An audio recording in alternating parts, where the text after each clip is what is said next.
ನಮಸ್ಕಾರ. ನಾನ್ ಬಂದ್ಮೇಲೆ ಯಾರಿಗೂ ಲಕ್ಕಿ ಡ್ರಾ ಮಾಡ್ತಿದ್ರಿ, ಆದ್ರೆ ಇಲ್ಲಿ ಬಂದ್ಮೇಲೆ ನನಗ್ ಲಕ್ ಶುರು ಆಗ್ಲಿ ಅಂತ ನಿಮ್ಮ ಹತ್ರ ಕೇಳ್ಬೋತೀನಿ ನಾನು.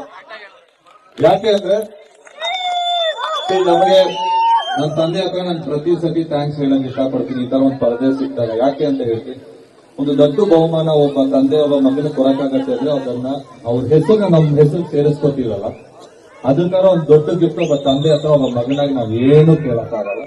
ಬಟ್ ಒಬ್ಬ ತಂದೆಯಾಗಿ ನಾನ್ ಇದೇ ಫಸ್ಟ್ ಟೈಮ್ ಈ ರೋಡ್ ಒಳಗಡೆ ಬರ್ತಾ ಇರೋದು. ಬಟ್ ಇಷ್ಟು ಜನ ಇಷ್ಟು ಪ್ರೀತಿ ಅವ್ರ ಮೇಲೆ ಇಟ್ಟಿದ್ದೀರ ಅಂತ ನನ್ಗೆ ಗೊತ್ತಿರ್ಲಿಲ್ಲ. ನಾವು ಬರೀ ಕೇಳಿರ್ತೀವಿ ಅಷ್ಟೇ. ಬಟ್ ಅವ್ರ ಮಗನಾಗಿ ನಾನು ಇಲ್ಲಿ ಬಂದಾಗ ಒಂದು ದೇವರಿಗೆ ಒಂದು ಉದ್ಯೋಗ ಒಂದು ಕಾಸು ಹಾಕ್ಬೇಕಾದ್ರೂ ನೀವೇ ನನಗೆ ಕೊಟ್ಟು, ಅದು ನೀವು ಅವ್ರ ಮೇಲೆ ಇಟ್ಟಿರೋ ಪ್ರೀತಿ. ಸೊ ಅದಕ್ಕೆ ಫಸ್ಟ್ ಆಫ್ ಆಲ್ ನಿನಗೆ ಥ್ಯಾಂಕ್ಸ್ ಹೇಳಕ್ ಇಷ್ಟಪಡ್ತೀನಿ. ಈ ಗಿಫ್ಟ್ ನನಗೆ ಕೊಟ್ಟಿರೋ ನಮ್ಮ ತಂದೆ, ಅದಕ್ಕೆ ಅವ್ರಿಗೆ ಥ್ಯಾಂಕ್ಸ್ ಹೇಳಕ್ ಇಷ್ಟಪಡ್ತೀನಿ. ಈ ಪ್ರೀತಿ ಅನ್ನೋದು ಅಷ್ಟೇ ಅಲ್ವಾ ಸರ್, ನಾವೆಲ್ಲೇ ಇರ್ತೀವಿ ಹೇಗೆ ಇರ್ತೀವಿ ಚೆನ್ನಾಗಿರ್ಬೇಕಂತ ಆಶಿಸ್ತಾ ಇರೋದು ನೀವು. ಸೊ ಅದಕ್ಕೆ ನಾನ್ ಚಿರಋಣಿಯಾಗಿರ್ಬೇಕು. ಸೊ ನಿನಗೆ ನಿಮ್ ತಂಡಕ್ಕೆ ಪ್ರತಿಯೊಬ್ಬರಿಗೂ ಯಾರ್ಯಾರು ಇದೀರಾ, ಈ ಊರಿನ ಜನಕ್ಕೆ, ಈ ವೇದಿಕೆಯನ್ನ ರೆಡಿ ಮಾಡಿದಂತ ಎಲ್ಲಾ ಹುಡುಗರಿಗೆ ನನ್ನ ಕಡೆಯಿಂದ ಥ್ಯಾಂಕ್ ಯು. ನನ್ನ ಕಡೆಯಿಂದ ಏನಾದ್ರೂ ತೊಂದರೆ ಆಗಿದ್ರೆ ಸಾರಿ. ಸೊ ನಾನ್ ನನ್ನ ಸಿನಿಮಾ ಪ್ರಚಾರಕ್ಕೆ ಬಂದಿಲ್ಲ, ನಾನು ನನ್ನ ಮನೆ ಫಂಕ್ಷನ್ ಬಂದಿಲ್ಲ. ನನ್ನ ಸಿನಿಮಾ ಟೀಸರ್ ಹಾಕಿ 2 ಸತಿ ಹಾಕಿದ್ರೆ ನಾನು ರಿಕ್ವೆಸ್ಟ್ ಮಾಡಿಲ್ಲ. ಅದು ಅವ್ರಿಗೆ ಅವ್ರ ತಮ್ಮ ಮೇಲೆ ಇಟ್ಟಿರುವಂತ ಪ್ರೀತಿ ಅವ್ರಿಗೆ ತುಂಬಾ ಖುಷಿ ಆಯ್ತು ಸರ್. ನೀವು ನಿಮ್ ಹುಡುಗರು ಪ್ರತಿಯೊಬ್ಬರಿಗೂ ಹೇಳಕ್ ಇಷ್ಟಪಡ್ತೀನಿ. Thank you, thank you, thank you very very much. Thank you.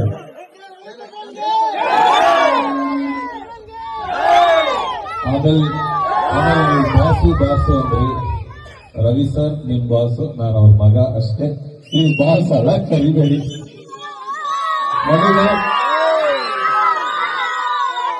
ನನಗೆ ನೀವು ಬಾ ಅಂದ ತಕ್ಷಣ ನಾನು ಏನ್ ಹೇಳಿದ್ರೆ, ನೀವು ಇನ್ವಿಟೇಷನ್ ಕಳಿಸ್ಬಿಡಿ ಸರ್, ನಾನು ಬರ್ತೀನಿ ಅಂತ. ಅವಾಗ್ಲೂ ಭಯ ಆಗಿಲ್ಲ. ನೀವು ಬಾಸ್ ಅಂದ ತಕ್ಷಣ ಭಯ ಆಗ್ಬೇಕು ನನಗೆ. ನಾನು ಬ್ರದರ್ ಅಂತ ಕರೀರಿ, ಇಲ್ಲ ವಿಕ್ಕಿ ಅಂತ ಕರೀರಿ.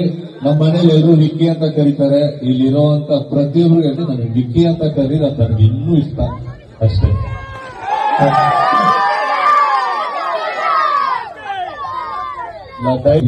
ರೀಸೆಂಟ್ ಆಗಿ ಎಲ್ಲ ಕಡೆ ಇದನ್ನ ಹೇಳ್ಕೊಂಡು ಬರ್ತಾ ಇದ್ದೀನಿ. ನಾನ್ ಯಾರ ಮಗ ಅಂತ ಗೊತ್ತು, ಆದ್ರೆ ನಾನು ಎಂತ ನನ್ನ ಮಗ ಅಂತ ಯಾರಿಗೂ ಗೊತ್ತಿಲ್ಲ. ಇದು ಸಿನಿಮಾ ಇಲ್ಲ ಅಂದ್ರೆ ನನಗೆ ರಿಲೇಟ್ ಮಾಡ್ಕೋತೀರಾ ಮಾಡ್ಕೊಳ್ಳಿ, ನನಗೆ ಬೇಕಾಗಿಲ್ಲ. ಇಲ್ಲಿರುವಂತ ಪ್ರತಿಯೊಬ್ಬರಿಗೂ ಒಂದೇ ಒಂದು ಮೇಜರ್ ಎಲ್ಲ ಲೇಡೀಸ್ಗೆ ಹೇಳ್ಬಿಡ್ತೀನಿ, ನಮ್ ತಂದೆನ ನನ್ನ ಹತ್ರ ಹುಡುಕ್ಬೇಡಿ. ಆ ಕಲೆ ನನ್ನಲ್ಲಿ ಇಲ್ಲ. ಅದು ಬರೀ ರವಿಚಂದ್ರನ್ ಅವ್ರಿಗೆ ಮಾತ್ರ. ಮ್ಯಾಕ್ಸಿಮಮ್ ಅವ್ರ ಹತ್ರ ನನ್ನಲ್ಲಿ ಏನಿದೆ ಅಂದ್ರೆ ಈ 2 ಬಟನ್ ಬಿಚ್ಚೋದು ಅಷ್ಟೇ. ಅವ್ರ ಕಲರ್ ಇಲ್ಲ, ಅವ್ರ ತರ ಮಾತಾಡಕ್ಕಾಗಲ್ಲ, ಅವ್ರ ತರ ರೊಮ್ಯಾನ್ಸ್ ಮಾಡಕ್ಕಾಗಲ್ಲ, ಅವ್ರ ತರ ಸಿನಿಮಾ ಮಾಡಕ್ಕಾಗಲ್ಲ, ಅವ್ರ ತರ ಇನ್ನೊಬ್ಬ ಹುಟ್ಟಕ್ಕೆ ಯಾವ ಕೈಲೂ ಆಗಲ್ಲ. ಅದು ಯಾಕಂದ್ರೆ ತುಂಬಾ ಲೇಡೀಸ್ ಇದ್ದೀರಾ. ನನ್ನ ಪ್ರಕಾರ ಒಂದು ಮ್ಯಾಕ್ಸಿಮಮ್ ಎಲ್ಲ ರವಿ ಸರ್ ಫ್ಯಾನ್ಸೇ ಅನ್ಕೊಂಡಿದ್ದೀನಿ, ಯಾಕಂದ್ರೆ ಸೌಂಡ್ ಬರುತ್ತೆ ಇಲ್ಲ. ಬಟ್ ಅವರೇ ಅನ್ಕೊಂಡಿದ್ದೀನಿ. ಅವ್ರನ್ನ ನನ್ನ ಹತ್ರ ಹುಡುಕ್ಬೇಡಿ ಅಂತ ಇವತ್ತೇ ಹೇಳ್ಬಿಡ್ತೇವೆ. ಬಟ್ ನಿಮ್ಮ ಆಶೀರ್ವಾದ ಇಷ್ಟು ಕೊಡಿ, ನನಗೆ ಸಾಕು. ನಾನು ಅಷ್ಟೊಂದು ಬೆಳಿತೀನಿ, ನಿಮ್ಮನ್ನ ಎಂಟರ್ಟೈನ್ ಮಾಡ್ತೀನಿ ಅಂತ ಒಂದು ಪ್ರಾಮಿಸ್ ಮಾಡಿ ಈ ವೇದಿಕೆಯನ್ನು ಬಿಟ್ಟೋಗ್ತೀನಿ. Thank you, thank you, thank you.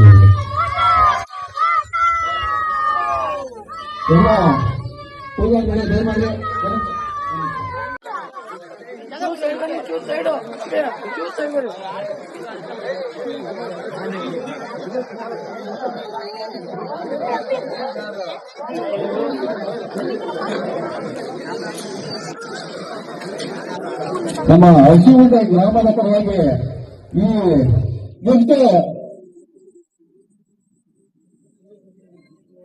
ಎಲ್ಲರೂ ನಿಂತ್ಕೊಳ್ಳಿ, ಒಂದು ಫೋಟೋ